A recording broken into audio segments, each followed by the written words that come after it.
Uma das questões para você que está pensando em se tornar vegetariano é, primeiro, em geral, eu sugiro que essa transição não seja de uma forma extremamente radical.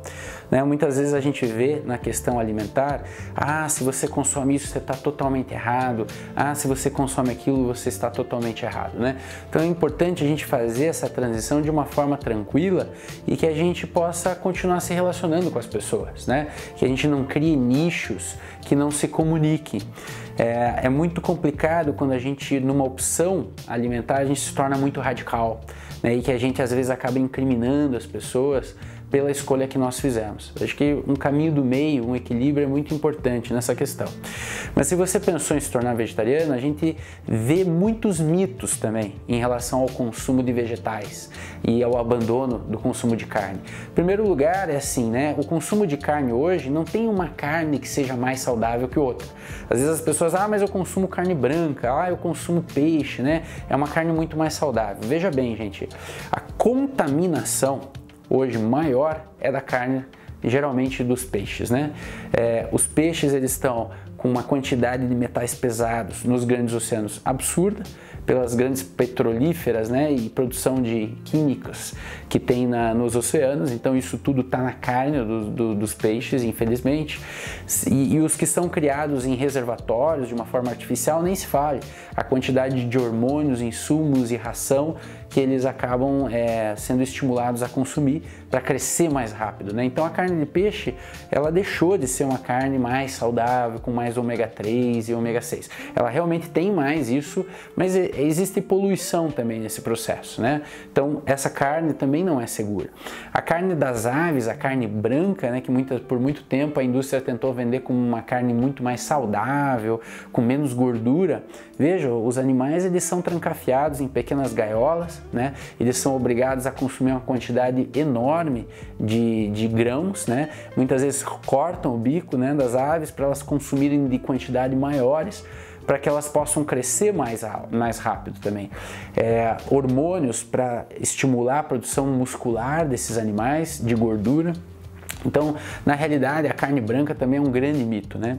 E a questão da carne vermelha também, né? A carne vermelha, os animais têm uma quantidade também de toxinas, agrotóxicos, que estão tudo na gordura, né? Principalmente se deposita nos depósitos de tecido adiposo do animal, que estão lá presentes quando a gente vai fazer aquele churrasco, né? Então, por mais que a gente esteja num país em que a cultura do churrasco é muito forte, a gente tem que entender as consequências, né? Então, não existe uma carne hoje segura dentro desse processo produtivo. E a indústria, ela tenta vender também pelo lado contrário, falando muito mal do vegetarianismo, como se fosse faltar proteínas, né? Então tem muito esse mito da proteína, de que se eu comer alimentos que não tenham carne, eu vou ficar fraco, eu vou ficar sem energia, eu vou me tornar anêmico, né? Isso é uma grande mentira na maior parte dos casos, né? Não acontece isso, né? A gente pode ver que as pessoas que são vegetarianas há muitos anos e optaram por uma diversificação de nutrientes, elas estão saudáveis há muito tempo. A incidência da anemia em pessoas que comem carne e que são vegetarianas é muito parecida. Então esse é um grande mito, né, que a indústria da carne tentou colocar nas opções vegetarianas, naquelas alimentos que não tinham a carne como um insumo principal. Mas uma coisa que é importante, né, eu mesmo sou vegetariano desde os meus 18 anos, fiquei muitos anos vegetariano, cerca de 12 anos, depois passei a comer carne por um período curto da minha vida, cerca de 2, 3 anos, e depois me tornei vegetariano novamente.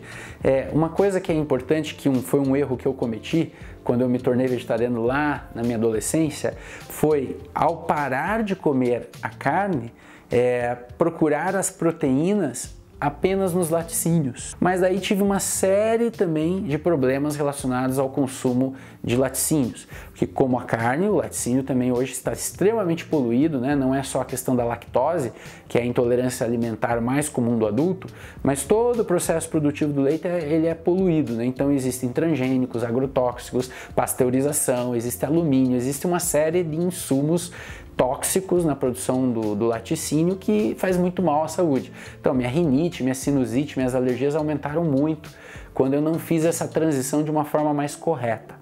Hoje, meu consumo de alimentos vegetais, digamos assim, de proteínas vegetais, ele é muito diversificado. Se a gente for pegar no prato do brasileiro o arroz integral e o feijão, o perfil de aminoácidos, que são as moléculas fundamentais que estruturam as proteínas, é um perfil quase semelhante da carne, não deve nada para a carne.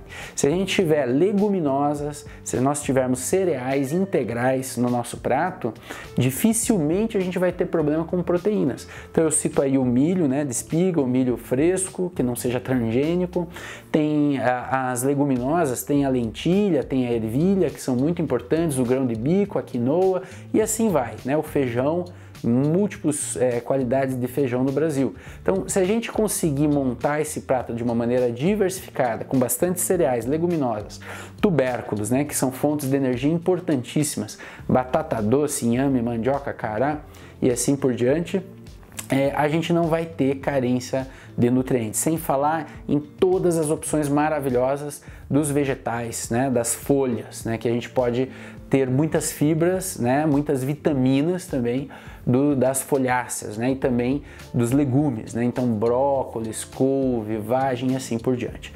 Então a alimentação vegetariana ela é muito mais rica de nutrientes do que aquela alimentação de uma pessoa muito carnívora, em que ela consome só carne, né? E eu vou dar um exemplo de uma dieta que está muito na moda, né? A dieta paleolítica, as pessoas comem carne e vegetais. O vegetal cheio de agrotóxico, né? E a carne cheia também de agrotóxico e cheia de gordura saturada, tirando completamente as fontes de nutrientes como o arroz integral, o feijão e assim por diante.